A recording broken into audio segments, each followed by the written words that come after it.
why are we trying to do that? Like, why do we always want to be the exception? No, I'm the exception. Why do you always want to be the exception? Be the rule.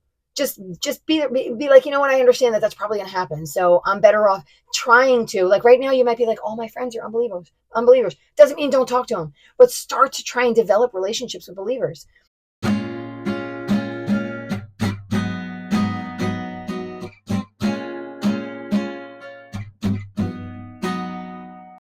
Hey, welcome to Bible 365. Coming to the end here, guys. So 365 means we're reading through the Bible in 1 year. I'm your host, Kathy Carter, and I'm bringing you the Bible every day. So I read it. I share my thoughts with you. The reading plan that I'm using is from oneyearbibleonline.com, and it is the chronological Bible reading plan. And you would go on there. So you have three options in order to get this reading plan. You can download a free printable reading plan and use your own Bible to read along with it. You can purchase one of their Bibles. They have it in NLT, NIV, and New King James. Or you can click on a link which will take you to Bible Gateway with your daily reading. Either way is fantastic, as long as you're reading first. And so that's like my big thing is I am discovering, the longer that I'm in my faith, that Bible literacy, for those of us who actually have ridiculous amount of access to a Bible, Bible literacy is really low. And Bible literacy is not having your pastor read it to you. It's you reading it yourself and you using your own heart, soul, mind, and strength to discover the word of the Lord. It's great to know that you are loved by the Lord. And I think that's an amazing first step, but to understand what he desires from us. And I think Paul's letters are really spectacular in understanding what it means to be a follower of the one who has loved you enough to give you the gift of grace. So today is day 335. It is November 30th. Reading is 2 Corinthians 6:14 through 10:18. If you have never been with me before, I do a very brief history, but it is at the end, and it's the same history every day for those of you who have been with me before. So it's like 2.5 minutes, something like that, where I talk about from the beginning until when Jesus was brought back up. I shouldn't say resurrected. After he was resurrected and then lifted up into the heavens to sit at the right hand of the Lord. So here we are with Paul. So moving on from that history, going on to the history of Paul. Paul is one of the apostles. He was not walking with Jesus. After Jesus ascended, we see Paul persecuting the Christian church. So he was going in, he was allowing them to be killed. He was taking them out of their homes and putting them in jail for being heretical. It was what they were being arrested for was heresy against Israel, against the Jewish community, against the Lord. And so as he was doing all these things in an extremely zealous way, the Lord reached out to him, hit him with a lightning bolt, essentially, and said, stop persecuting my people. And he said, who are you? And he said, I'm Jesus. So Paul realized that the Lord he was following genuinely sent Jesus. And because he sent Jesus, he was the one that fulfilled the message of the Messiah that was before. And so from that moment on, he used his zealousness in order to go out and spread the word of Jesus, to let all of the Jewish people know that Jesus was the Messiah. And let me tell you why. And then when the Jews turned away from Paul, Paul was given the freedom to go preach to all of the Gentiles, not just the people, because there was Jewish people. There were people that were not Jewish, Gentile people that were in the synagogues following the Lord. And then there was everybody else, the Gentiles. And so he was going out and preaching to everybody else, which would have been unheard of because that was unclean. So that was what he was doing. He went all over as far as the Lord told him to go, which is essentially all over the Mediterranean, preached to them, built churches, went back again, encouraged them, strengthened their churches, brought them back into line where they were supposed to be, and then wrote them letters. And I feel like there was a lot of letter writing back and forth. So we see a few. We see a couple to a couple of different churches, maybe like 4 or 5 different churches, whatever. But I have a feeling there were a lot of back and forth because it seems very personal. Like he was in personal relationship with the elders or the majority of this church, whatever it might be. So today we are in the second letter that we have biblically, the second letter that he wrote to the Corinthians, which again, I'm going to say is probably the umpteenth letter. And it's just a guess, but I feel like he's been writing letters to the Corinthians. And so this is what we know of for sure as at least the second letter to the Corinthians. And in this one, it seems like he's encouraging them. He's excited to hear a lot of things that he's been hearing about them. The first one, he really reprimanded and rebuked them. Like, I came in and I built you up and now you're turning into a mess. This one, it seems less like that. It seems like He's sharing, we've had some rough times. We don't want to come there because we don't want to bring you guys down, but we love you and we want to encourage you. And eventually we want to come back if at all possible, but that's not necessarily in the cards right now. And we think it's the Lord was preventing it because we just weren't in a good place. And so yesterday, he finished off by saying, we put no stumbling blocks in anyone's path. Our job at this point, and I don't think he's talking about himself. I think he's talking about like, my job to you was to preach the word. It was a blessing. Now your job is to preach the word, and it's a blessing, right? That's part of what you've been saved for, is then to go out and share it with everybody else. This isn't a gift to be held in. And he even mentioned yesterday, like, this isn't in secret.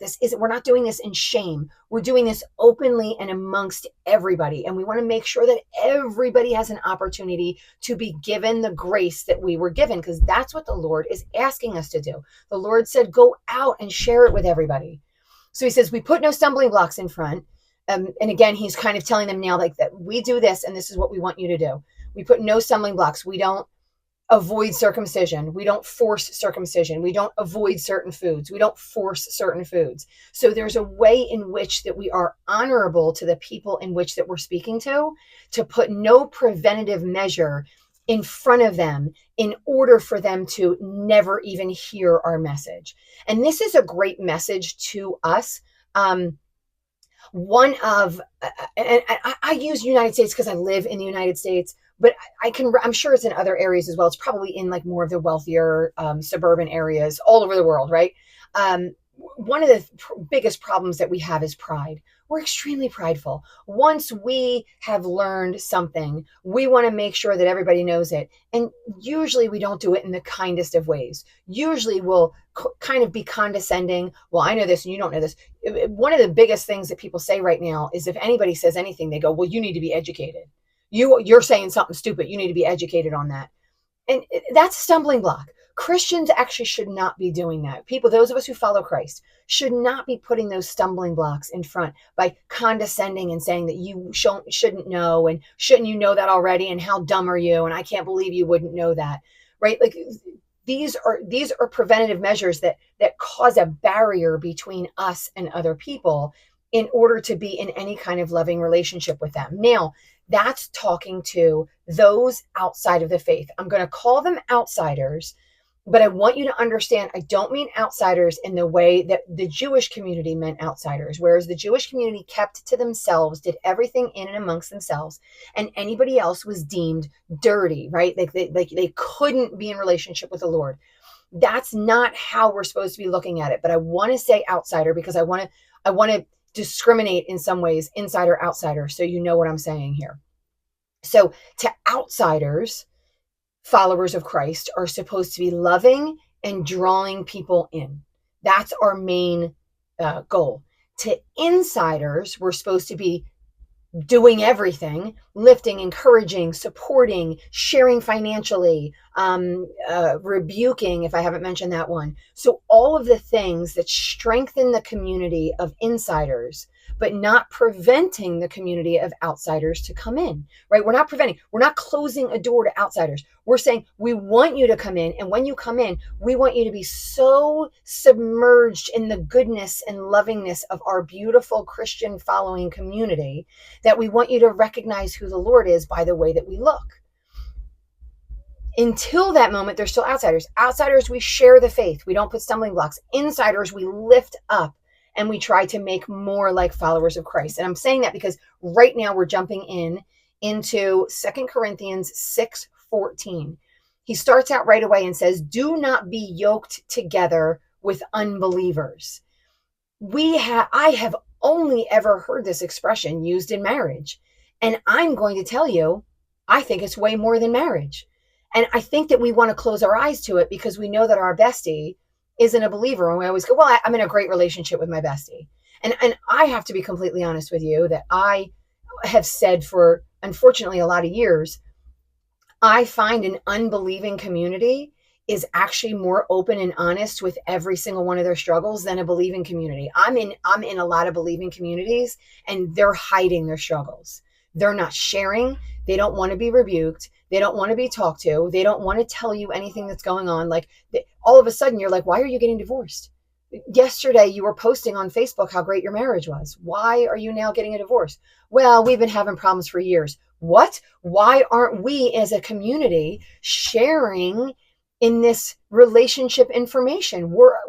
We share in the Holy Spirit with each other. We're literally attached to each other by the Holy Spirit, but you're holding that away from me in what? In fear of judgment, that you're not going to look like a Christian, right? Like, do you see how the flesh or the devil gets in the way? But then an outside community is like, I can do whatever I want, so I'm going to share whatever it is with you. And I just find that I have more openness in an outside community than in an inside community. And by the way, I hate it. That's not the way that it's supposed to be. I would love to be as sharing and open in it. Well, I am. I think I'm mostly open, which took a lot of time, by the way. But I think I'm mostly open with an inside community. But I know that that's really, really difficult. There's a lot of fear of judgment. And so, but it says, don't be yoked to unbelievers. So your bestie shouldn't actually be an unbeliever. And I'm not saying dump all of your friendships. So don't hear what I'm not saying. Your bestie should be in the community. The community is where we're lifting each other up and drawing each other closer to Christ. If your bestie isn't a Christ follower, how are they going to draw you closer to Christ? Oh, well, I go to church on Sunday. It's not enough.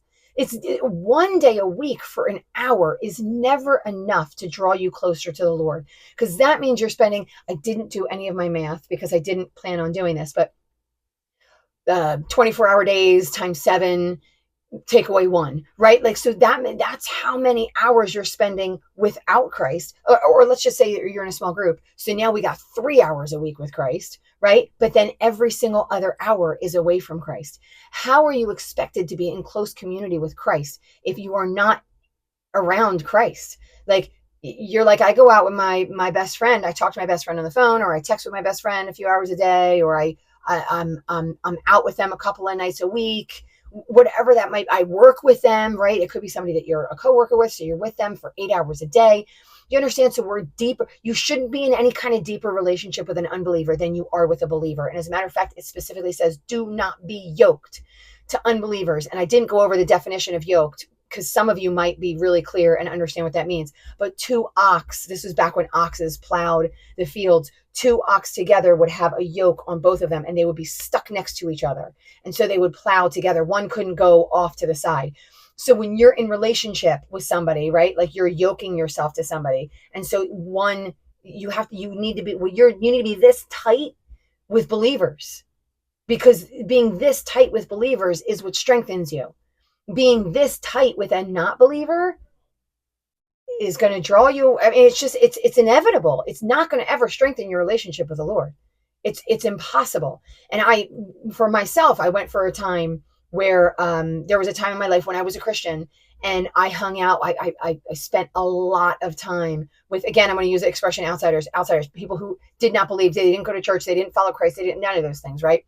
And in my mind, I kept saying, oh, well, I'm their only picture of Christ. I'm the only Bible they'll ever see. And I'm right. I said all of these like encouraging things to myself. But the reality not through any, they weren't purposely trying to draw me away from the Lord. They weren't like, oh, your Christ sucks, don't do any of that stuff. They weren't doing any of those things. But because I started enjoying more and more and more of my time with them and the things that they were doing, the worldly stuff that they were doing, I was actually drawing further and further away from Christ. And he knew it, right? And so when then, big bad things happened, I needed to make a decision. My decision had to be Christ or continuing in the world in which I was in. And you may never get down to that decision. You may always be like, oh no, I kind of balance in both directions. But I want to say that Paul is saying, be yoked to believers. Don't be yoked to unbelievers. It's a recipe for disaster. It's not definitely going to be, right? There's always exceptions to the rule. But why are we trying to do that? Like, why do we always want to be the exception? No, I'm the exception. Why do you always want to be the exception? Be the rule.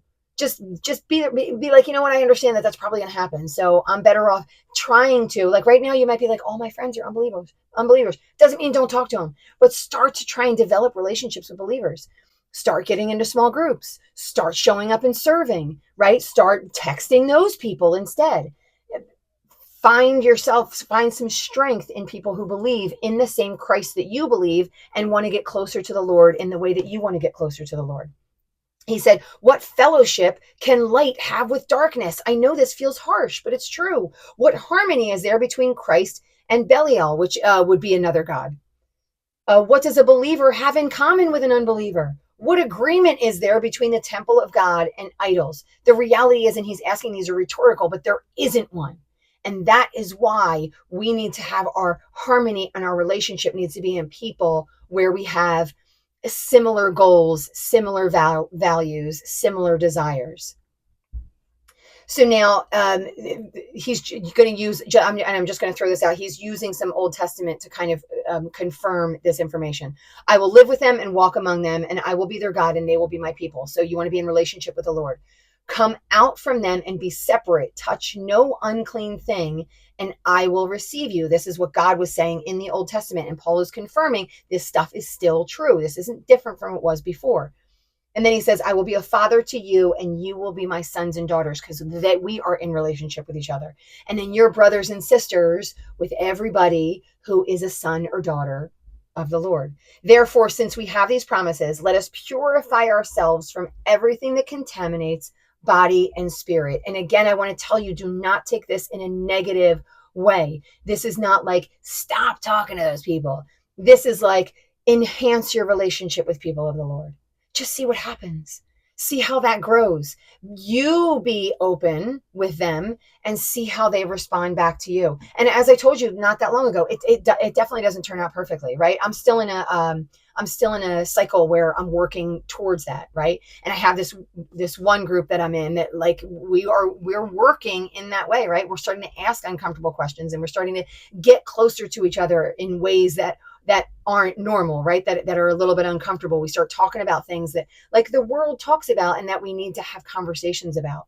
But that is all really hard. You kind of, we're walking on eggshells a little bit around that situation, because we don't want to ostracize ourselves. What if they all believe this politically and I have a different opinion?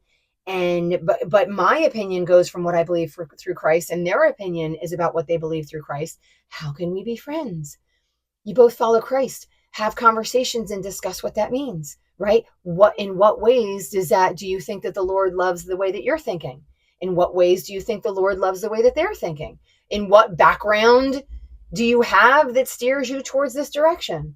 We should be able to do those things. He says, make room in your hearts. We have wronged no one. We have corrupted no one. We have exploited nobody. He says, I'm greatly encouraged by you. So again, he's like kind of opening up and excited about the people, because when we came into Macedonia, we had no rest, but we were harassed at every turn. But God, who comforts the downcast, comforted us by the coming of Titus. So we were excited because we met this guy, Titus, and he was a great fit in our group. This goes back to the first letter that he was writing. And not only by his coming, but also by the comfort you have given him. He told us about your longing for me, your deep sorrow, your ardent concern for me, so that my joy was greater than ever. So while he's been going through all this stuff that he said he's been going through, he hears that the church in Corinth is asking about him, is praying for him, is sad because he's sad. And they're all the things that he told them that's the way that Christians should be behaving. So he's encouraged because they're behaving in a way that shows their love for Christ. He said, even if I caused you sorrow by my letter, I don't regret it. Though I did regret it, I see that my letter hurt you. Remember that last letter that he wrote where he was kind of like calling him out for a whole bunch of stuff? He was like, I'm sad that it made you sad, but I'm glad that it turned you back to the Lord, because ultimately that was his goal, was to turn them back to the Lord and to become more like Christ. He said, you became sorrowful as God intended. That is always our purpose, which I beat to death a while ago, but that's always our purpose in either ostracizing or turning people away from the church is the punishment in order to get them to turn back. Rebuking or calling them out or calling them for repentance is always a way to bring you back to the Lord, not to turn you out and say, you're now one of the outsiders, or we don't love you anymore, or you can't hang out with us, right? This isn't like a playground, although it probably feels like one. Like being a human, it probably feels like I'm either in or I'm out. And if my relationship has caused damage, it puts me out. And so there's this idea where we are uncomfortable now being with people that rebuked us.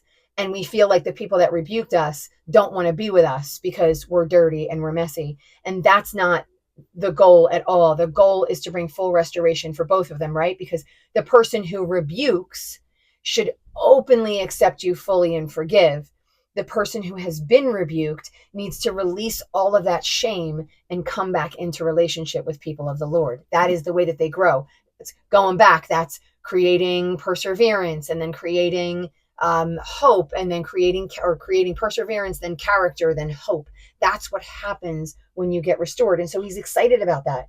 He says, see what this godly sorrow has produced in you, what earnestness, eagerness to clear yourselves, what indignation, what alarm, what longing, what concern, what readiness to see justice done. He said, now before God, you could see for yourselves how devoted to us you are.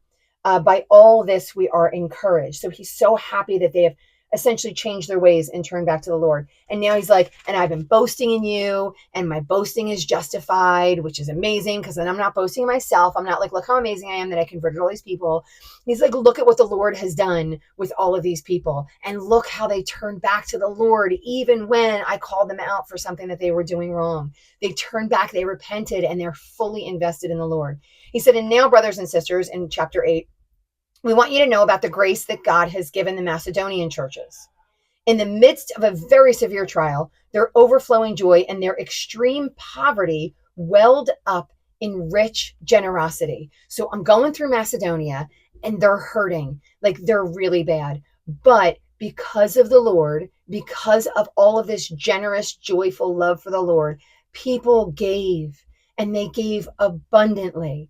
And they gave abundantly to people who didn't have, who could then give abundantly back to you. Now, all of this giving that he's talking about, some of it is going to be financial, some of it is going to be spiritual, right? When you give your finances abundantly to somebody else, obviously they can't give financial abundance back to you because they needed your financial abundance. But what they can give back to you is encouragement, is joy, right? Is love, because of what you get, is thankfulness. So they can bring all of those emotional, spiritual aspects to you when you give financially to them. And then maybe eventually, if the Lord blesses that area, then they can then, we call it now, oh my gosh, I want to say passing it on. So forget it, because I forgot the word. But they paying it forward. It was there. It couldn't connect. We pay it forward now. And we say that like in the world, like pay it forward, pay it forward, pay it forward, which is an amazing concept. But without the Christianity, the faith of the Lord behind it, I feel like it lacks just a little bit. Because then you might always be waiting for the pay it forward, or you might be paying it forward in the wrong way, right? Like I always joked, and I'm pretty sure I've said it before, like I'm not going to buy, somebody bought from me at Dunkin', and I'm not going to buy for the person right behind me at Dunkin' because they're at Dunkin'. So I know that they can afford what they're getting. And that's amazing. And I love it. And it's a sweet thing to do. And I know like people on the radio put it out there, like today's the pay it forward day. That's awesome. It is generosity, but you know that you're getting. And so, and you have the ability to get, like this pay it forward is giving it to somebody who can give you nothing in return. And so, and then they, when and if they can ever give in return, and then they give to somebody who can't give in return. Who cares if you can give it to somebody who can give it back to you? So he says, our desire is not that others might be relieved while you are hard pressed, but that there might be equality. And he says it twice. Equality, he says twice. And I had to look it up because I thought to myself, maybe it's just this version, because equality is such like a buzzword now. Actually, it's not. Equity is more of a buzzword now. Equality was more of a buzzword probably like 20 years ago.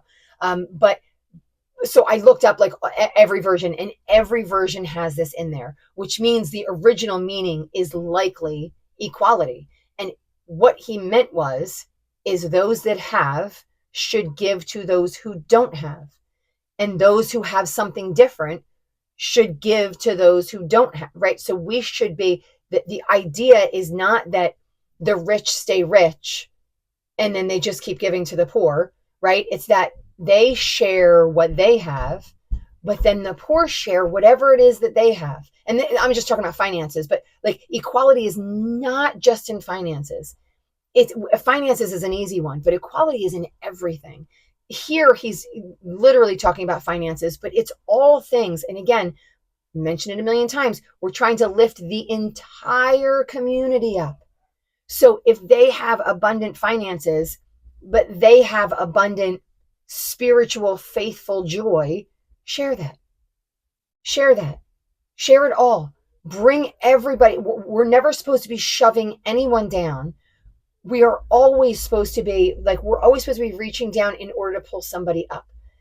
Every Christian should be desiring, no matter where you are. You can be the poorest person in that church. You can be the oldest person in that church. You can be the least healthy person in that church, like physically. You are never, and in human life, we're never the bottom of the barrel in everything. There is something that you have that someone else doesn't have, that desires or needs. They might not even know they desire it. And so you're to give that. Whatever gift you've been given, you share that with somebody else that is in need of that gift, whether they even know it or not. That's what makes us equal. It says, so that in turn, their plenty will supply what you need. The goal is equality. Moving down to, it says, thanks be to God who put into the heart of Titus the same concern I have for you. Titus not only welcomed our appeal, but he's coming to you with much enthusiasm. And essentially, he's coming to you to get money to share, right? So like, I'm sending Titus to you. I'm hoping you put together a financial abundance so I can bring this to people who need it. And what we mentioned last time, I don't know if it was in one, it was one of the other letters, maybe Thessalonica, maybe Galatians, but it was in one of the other letters where he was like, start building it before Titus gets there, because you don't want to make this an undue burden on people. You're not making it so they're angry or uncomfortable or frustrated. What you're doing is slowly building this joyfully in order to happily and peacefully present a gift to a different church. So get it before I get there. He said, moving on, he says, I thought it necessary to urge the brothers to visit you in advance and finish the arrangements for the generous gift. He said, remember this, whoever sows sparingly will also reap sparingly. So Paul can't leave without a little like making sure that you understand. I want you to give joyfully. And that is true. The Lord wants you to give joyfully. But the Lord created you to give, no matter who you are. Remember way back when with Jesus talking about the old lady who gave just her last two, I want to say drachmas, but that's probably the wrong thing. Last 2 pennies, essentially. And she put them in, and Jesus said, her faith is stronger than everybody else who gave of their abundance, right? So he's created you to be a giving person. It's something that our flesh loves to stifle, right? We like to put that down. We like to give what we like. Like I like to cook for people because I like the way that I cook, and I want them to be like, oh my gosh, your food's amazing, right? Like so I'm giving, but I'm giving hoping for something in return. Because I'm like, I like the way that I make food. But that's not the purpose. That's actually not what we were created for. We were created to give in order to equalize those who don't have to give. That's what we're created to do, because we're created to be a community in living in equality. God thought of that way before we did. So it says, be a cheerful giver. God loves a cheerful giver, and God is able to bless you abundantly so that in all things, at all times, having all that you need, you will abound in every good work. Does that mean when you give, you're going to win the lottery? Nope. And I don't want anyone to think that. That's not what he says, and that's not what he means. When you give, you will get abundantly in every joy of life. You don't necessarily even need all the finances that you have. Again, I talk over and over again about the financial blessings that we have here. Like, it's ridiculous the amount of stuff that we have, and it's not stuff that we need. We need food. We need shelter. We need, I don't know. I was going to say water. We need water. We need food, shelter, water. Not necessarily much more, right? And we have so much more than that. And so to give is to be grateful to be able to give. It shouldn't be like, I can't reach into my pocket to get my wallet. It's just giving abundantly because we just have so much to give. But again, that's a recognition. It's an internal recognition that we have so much to give. Because I might say that, and you might sit there and go, I don't have that much. Like, I have to pay for college, or I don't have that much. Like my savings are almost nothing. If I were to lose my job tomorrow, I might be living paycheck to paycheck. Like, stop telling me how much I have. You need to recognize in your hearts, I'm sure, that you have a lot more than you realize that you have. Now, he who supplies seed to the sower and bread for food will also supply and increase your store of seed and will enlarge the harvest of your righteousness. The he he's talking about is God. This service that you perform is not only supplying the needs of the Lord's people, but is also overflowing in many expressions of thanks to God. So by giving, you are saying, thank you, Lord, for providing. By the humility and gentleness of Christ, I appeal to you. I, Paul, who am timid when face to face with you, but bold towards you when away. So I even love that he's talking about his personality here, and he goes on a little bit more about it. Like, it seems like when he goes in really lovingly. He doesn't want to go in fighting. In his letters, he's a lot more harsh because he wants them to turn and rebuke back to the Lord. But when he sees them, he just wants to be like, I want to share everything. I want to love with you and be so excited to be together and with you. So he's more timid when he comes and he's bold when he's away. He said, I beg you that when I come, I may not have to be so bold as expect to be towards some people who think that we live by the standards of this world. So I don't want to fight with you. The weapons we fight with are not the weapons of the world. On the contrary, they have divine power to demolish strongholds. We demolish arguments and every pretension. So this is, again, him kind of coming in and saying, I don't want to fight with you. I just want to come in and kind of be loving towards you together. He said, you're judging by appearances. If anyone is confident that they belong to Christ, they should consider again that we belong to Christ just as much as they do. No separation, no differences from each other. I do not want to seem to be trying to frighten you with my letters, for some say his letters are weighty and forceful, which I'm going to say is true. This is what we all say about the letters of Paul. Like, they're tough. He is like a bull, man. He comes at you hard. He doesn't mess around. Like, Jesus was nicer than Paul was, which he wasn't, by the way. But that seems to be what we think. Like, Jesus was this like nice, gentle. He was to sinners, but he wasn't to believers. And so when Paul comes in that hard, he's like, I need to be this hard to you because I love you. And he said, well, but we're not fighting in the way that the way the world does. We're loving on each other. Such people should realize that what we are in our letters when we're absent, we will be in our actions when we are present. He said, we, however, don't boast beyond proper limits about you. We're going to confine our boasting to the sphere of service God himself has assigned us, a sphere that also includes you. So the reason I'm coming at you is because God says, be with this church, help this church out, lead this church back to Christ. This is why he does what he does. He said, neither do we, he's talking about the group he's with, go beyond our limits by boasting of work done by others. We're really only talking about the stuff that we do. Our hope is that as your faith continues to grow, our sphere of activity among you will greatly expand. We built your tiny church. We pray that that's going to go out and it's going to expand out into the rest of the world, so that we can preach the gospel in the regions beyond you. He said, for we don't want to boast about the work already done in someone else's territory. It's not the one who commends himself who is approved, but the one whom the Lord commends. So that's how we're finishing today. That's the end of it. And it's not the end of the letter. I was going to say it's the end of the letter, but it's not the end of the letter. But that's how we finish today. So he's like, I'm boasting in you. I love what happened with you, and I'm super excited, and I want that to go out and develop more. Right. And then I'm not going to boast in anything else because a whole bunch of stuff has happened too. That has nothing to do with me. This has to do with me and the way that we're building this church together. And I want you to go out and to do more in the name of the Lord. That's it. That's the end for today. So if you've stuck with me and this has been a blessing, like, share, and subscribe. As I say all the time, go back to the beginning if you have not been here before today, and read before tomorrow. And I will see you guys next time. Bible is a whole book. It is not a bunch of different little books.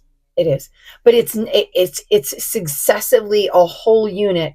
And you can't necessarily fully grasp what you're reading today if you don't do anything back in the beginning. So this is where we begin our history. There was a beginning, and the Lord was in the beginning, and the Lord was the only thing, and he was there. He has no beginning. He has no end. He is a being that has created all things. He created the entire universe. He created the earth and everything that surrounds it.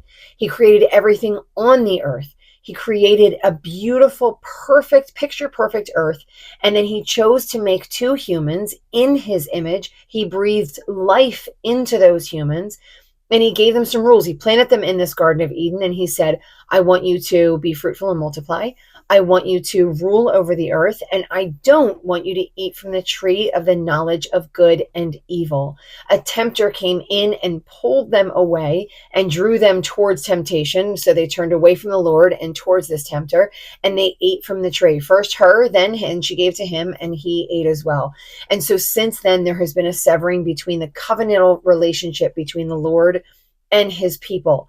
And since that time, the Lord has been sending people in order to bring them and draw them in back into relationship with him. Every time it was a human, and it was never able to fully bring that relationship back together. And so at a time that he decided what that time would be, he sent a human, which was fully human and also was fully himself. He was the Son of the Lord, born through a woman named Mary. His name was Jesus. And he was fully God and fully human. And he showed that he was those things by performing the signs that the prophets said in the Old Testament that he would perform all up and down the nation of Israel, turning the nation of Israel toward him. And so some followed, some did not. Those who did not built up and they crucified him.